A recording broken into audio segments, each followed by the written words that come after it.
Hello, dear friends. Good evening. Today, I am going to read a story, Spring Funeral, written by T.S. Lawrence. Story begins. They decided to bury him in our churchyard at Greymet under the beeches. The widow would have it so, and nothing might be denied her in her state.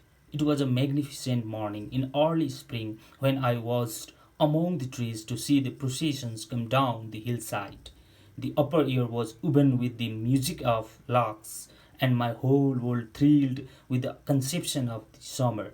The young pale wind ploughs had arisen by the woodgale and under the hazels when perchance the hot sun pushed his way.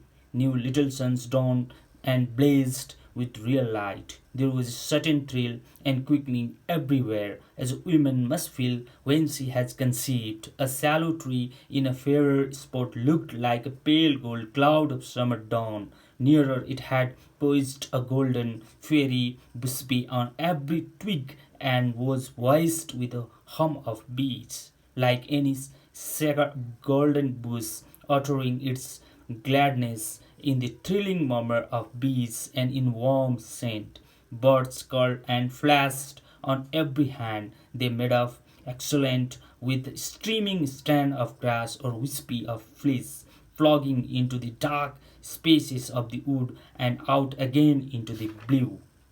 A lad moved across the field from the farm below with a dog trotting behind him. A dog, no fussy black-legged lamb trotting along on its toes with its tail swinging behind. They were going to the mothers on the common who moved like little grey clouds among the dark groves. I cannot help forgetting and stopping this spring stream when he flashes past with a flash from a bramble bush. It will cover the bedded moss. It will weep among the soft red cow hair beautifully. It is a prize. It is an ecstasy to have captured it at right moment, and the nest is nearly ready. Ah, but the thrush is scornful, wringing out his voice from the hedge. He sets his breast against the mud and models it warm for the turquoise eggs, bluest of eggs, which cluster so close and round against the breast, which round up beneath the breast, nestling content. You should see the bright ecstasy in the eyes of a nesting thrush because of the rounded caress of the eggs against her breast.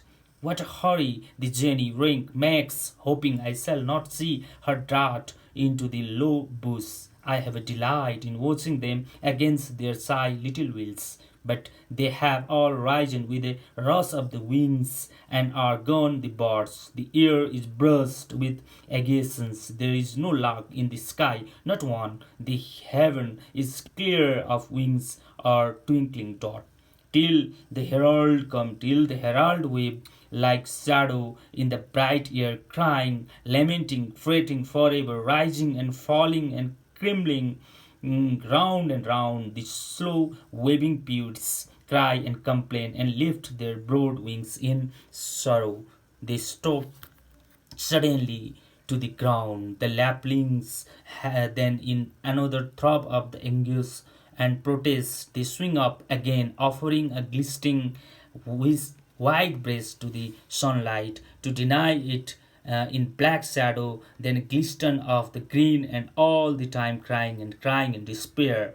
The fish and star frightened into cover, they run and dart through the haze. The cold cock must fly in his haste, spread himself on his streaming plumes, and sail into the woods' security. There is a cry in answer to the pewits, echoing louder and stronger, the lamentation of the lapwings, a wail which says the birds. The men come over the brow of the hill, slowly, with the old squire walking tall and straight in front, six bowed men bearing the coffin on their shoulders, treading heavily and costly under the great weight of the glistening white coffin, six men following behind, ill at ease, waiting their turn for the burden.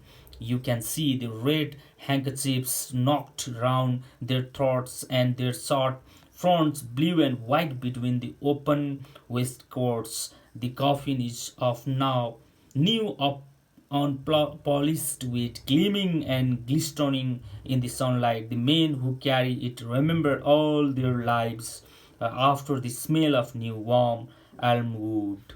Thank you.